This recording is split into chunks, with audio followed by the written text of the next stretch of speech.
Hello guys! Kamusta? Sa bidyong ito, tuturuan ko naman kayo kung paano mag-recharge ng CP or COD points para sa inyong Call of Duty mobile account gamit ang regular load sa iyong SIM card.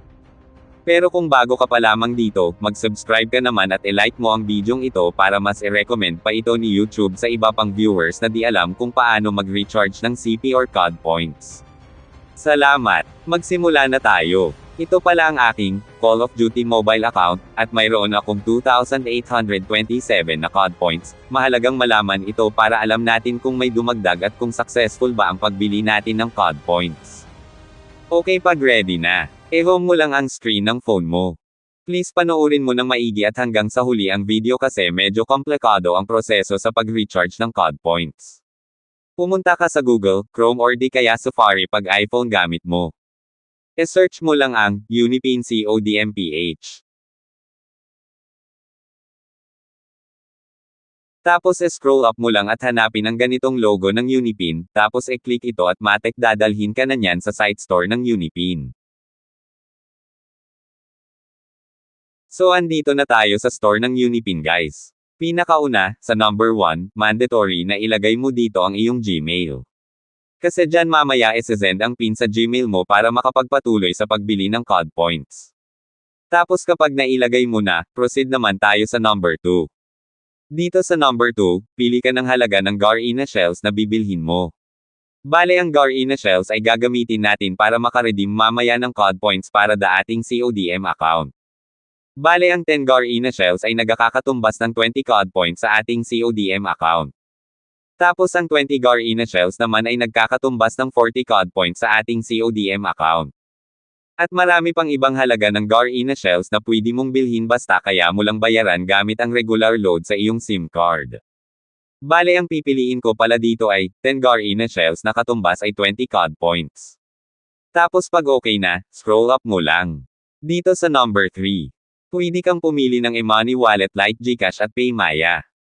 Sa regular load naman ay, SIM card na Smart, Talk and Text at dito SIM card ang pwede mong gamitin.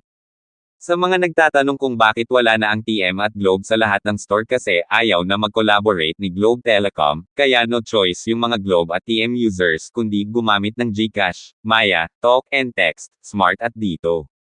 So bale dito sa akin, ang gagamitin kong pambayad ay regular load sa aking SIM card na dito.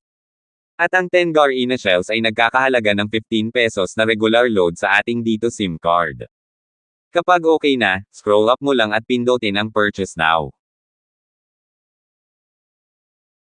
Kapag ganito lumabas, ilagay mo lang dito ang iyong SIM card number, kasi sa cellphone number mo mamaya send ang code at ibabawas ang bayad kapalit ng pagbili ng COD points.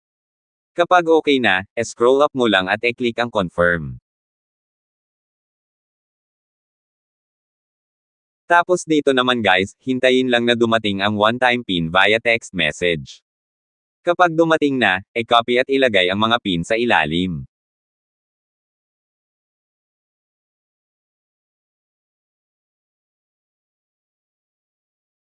At kapag nailagay na, i-click lang ang Confirm Payment. So ayan, successful na ang pagbili natin ng Garena shells, but wait, there's more. Ang next na gagawin ay, i-home mo lang ang screen ng phone mo at punta ka lang sa mismong Gmail na inilagay mo kanina nung una kasi doon sa Gmail mo makikita ang PIN para ma-redeem natin ang COD points para sa ating Call of Duty mobile account. Kung di mo makita ang email ni Unipin sa Gmail mo, i-refresh mo lang o di kaya punta ka sa spam. So ayan na guys, nakita ko na sa akin ang email ni Unipin. I-open lang ang email ni Unipin. Tapos scroll up mo lang ng konti. Nakikita nyo ba ang PIN? Ang kasunod na mga numero sa PIN ay dapat nating i-copy. Tandaan na ang mga numero lang sa PIN ang i-copy at wag nang isama ang iba pa, para successful mamaya ang pag-redeem ng COD points. So, i-copy mo na. At pagtapos mong makopy ay, i-click mo lang itong naka-highlight na color blue na shop.garena.ph.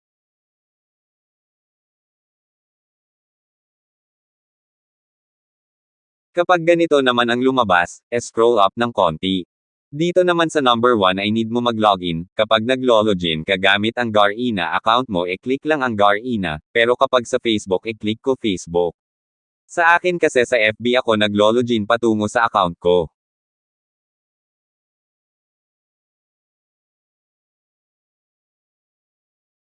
Then dito sa number 2 ay, kailangan mo pindutin ang Garena prepaid card. Tapos mong mapindot, click mo naman itong mahabang text box. At naalala nyo kanina yung pin na ni-copy natin, ay dito natin yun paste guys. After mong maipaste ang pin, click lang ang confirm. At ayan na guys, successful na ang pagbili ng COD points. Ngayon, close mo na lang lahat ng mga apps. At i-restart mo ang Call of Duty app mo, para ma-sure mong pumasok na talaga ang ni-recharge mong COD points.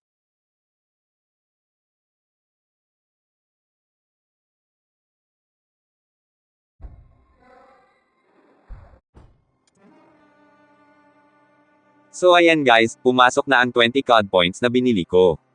At isa sa patunay na successful ang pag-recharge ko ay itong event na, recharge any amount of COD points to get this token. So ayan lang sa bidyong ito, huwag kalimutang mag-subscribe at i-like ang bidyong ito para mas i-recommend pa ito ni YouTube sa iba.